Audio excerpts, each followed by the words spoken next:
राजनीति विज्ञान की क्लास में हम अंतर अनुशासनात्मक उपागम को कंटिन्यू कर रहे हैं, जिसमें हमने अंतर अनुशासनात्मक उपागम के बारे में और राजनीति विज्ञान का अन्य समाज विज्ञानों के साथ जो किस प्रकार का संबंध है उसके बारे में चर्चा की थी। राजनीति विज्ञान का जो समाजशास्त्र है, जो संबंध है, पिछली क्लास में भी हमने स्टार्टिंग में इसके बारे में चर्चा की थी।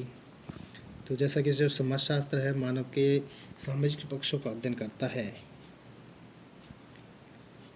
मानव का जो राजनीतिक पक्ष भी सामाजिक जीवन का ही एक अंग है, इसलिए दोनों एक दूसरे के सहयोगी व पूरक हुए।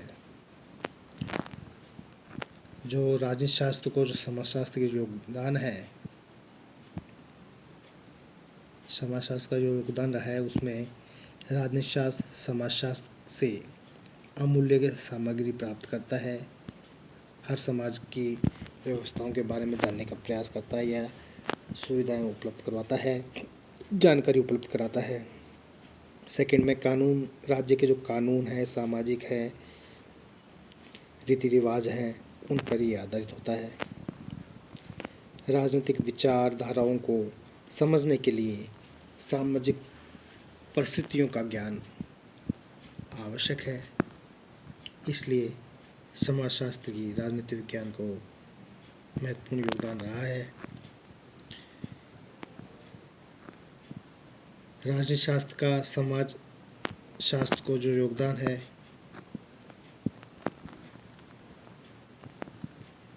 राज्य ही मानव को नियम का पालन जो करना है उसका पाठ सिखाता है, करवाना सिखाता है। राज्य सामाजिक विषमता का अंत करता है। इनमें जो अंतर है, समाजशास्त्र का संबंध मानव के सामाजिक पक्ष का, राजनीतिक शास्त्र का संबंध मानव के राजनीतिक पक्षों का है। समाजशास्त्र एक विशिष्ट व व्यापक है विज्ञान है, जबकि राजनीति विज्ञान एक विशेष विज्ञान है। तीसरा, समाजशास्त्र जो राजनीति विज्ञान के पूर्व अस्तित्व में आया था। अब इतिहास के साथ देखते हैं हम, जिसमें इतिहास मानव के बीते हुए काल का अध्ययन करता है और राजनीति शास्त्र व इतिहास में गहरा संबंध पाया जाता है। योगदान में देखते हैं कि इतिहास राजनीति जो शास्त्र है कि विषय वस्तु को समझने के लिए सहायक सामग्री प्रदान करता है कि भूतकाल में किस प्रकार की थी, उसमें परिवर्तन किस प्रकार हुए, क्यों हुए, कैसे हुए और आज किस अवस्था में जो दिखाई दे रही है वो कैसे है, क्यों है, इत्यादि को समझने के लिए इतिहास की आवश्यकता होती है। इतिहास राजनीतिक शास्त्र के लिए एक प्रकार का मार्गदर्शक होता है। राजशास्त्र में इसका योगदान में और इतिहास राजनीतिक शास्त्र की ऋणी रहा है, क्योंकि यदि इतिहास का राजनीतिक घटनाओं की ओर ध्यान नहीं देते तो उन घटनाओं का निष्पक्ष ऐतिहासिक अवलोकन कभी भी नहीं हो सकता था। जो अंतर है, अंतर में इतिहास की प्रत्येक बात राजनीतिक विज्ञान से संबंधित नहीं है। इतिहास वर्णनात्मक और वास्तविक है, जबकि राजनीति शास्त्र विचारशील होता है। इतिहास केवल भूतकाल से संबंधित होता है, जबकि राजशास्त्र का संबंध अतीत, वर्तमान और भविष्य तीनों से संबंधित होता है। इतिहास का नैतिक निर्णय नहीं लेता, जबकि राजनीतिक जो विज्ञान के वैज्ञानिकों के लिए नैतिक निर्णय देने अनिवार्य होते हैं, आवश्यक होते हैं। इसके पश्चात हम दर्शन शास्त्र और राजनीतिक शास्त्र के साथ जो संबंध है उसमें देखते हैं तो दर्शन शास्त्र का मूल आधार मानव बौद्धिकता, मानव चिंतन शक्ति और मानवीय विवेक होता है। दर्शन शास्त्र एक ऐसा विज्ञान है जो विवेक व बौद्धिकता पर आधारित है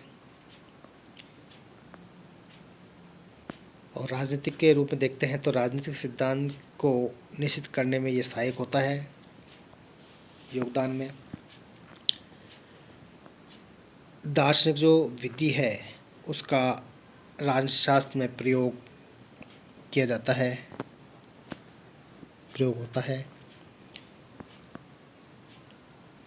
नए जो राजनीतिक विचारों का विकास दर्शन शास्त्र के लिए आवश्यक है या आवश्यक सामग्री का कार्य ये करता है। कुछ जो अटल सत्यताओं के आधार पर दर्शन शास्त्र नए सिद्धांतों को परखता है और तर्कपूर्ण विधि द्वारा कुछ परिणाम निश्चित करता है। जैसे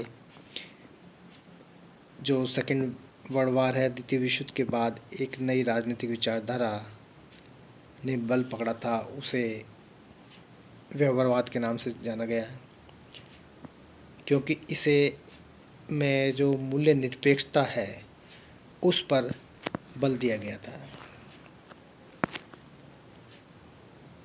अब अंतर में देखते हैं तो राजनीति शास्त्र जो एक विशिष्ट विज्ञान है, जबकि दर्शन शास्त्र एक साधारण विज्ञान के रूप में दिखाई देता है।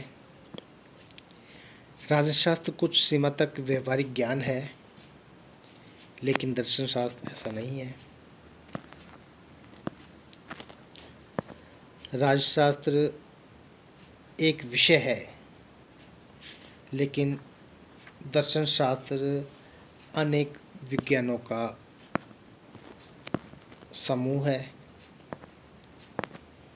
इस प्रकार आज हमने राजनीति विज्ञान का अन्य समाज विज्ञानों के साथ किस प्रकार अंतर संबंधित है के बारे में चर्चा की, जिसमें हमने जाना कि एक विषय अन्य विषयों के साथ अध्ययन करने में किस प्रकार और कैसे तालमेल बनाए रखता है,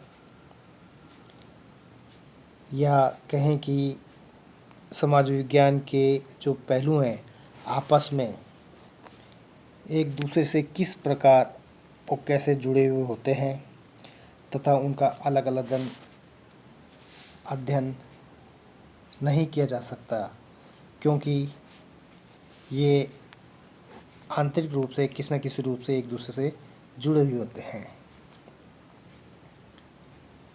अतः समाज विज्ञान का अलग अलग अध्ययन नहीं कर बल्कि अंतर अनुशासनात्मक अध्ययन किया जाना चाहिए, तभी हम इसके बारे में सरलता से व आसानी समझ सकते हैं। और संपूर्ण अध्ययन के बाद हम यही कह सकते हैं कि मनुष्य जो सामाजिक प्राणी है, समाज में रहता है, तो उसको समझना है तो उसके हर पहलू को समझना आवश्यक है। ये पहलू एक दूसरे से जुड़े हुए होते हैं। अतः किस प्रकार और क्यों एक विषय दूसरे को प्रभावित करते हैं और किस परिस्थिति में मनुष्य किस प्रकार का रिएक्शन करता है, उसके बारे में समझने के लिए हमें समस्त पहलुओं को समझना आवश्यक है। इसके पश्चात हम आगे क्लास में नए टॉपिक के साथ वापस से मिलेंगे।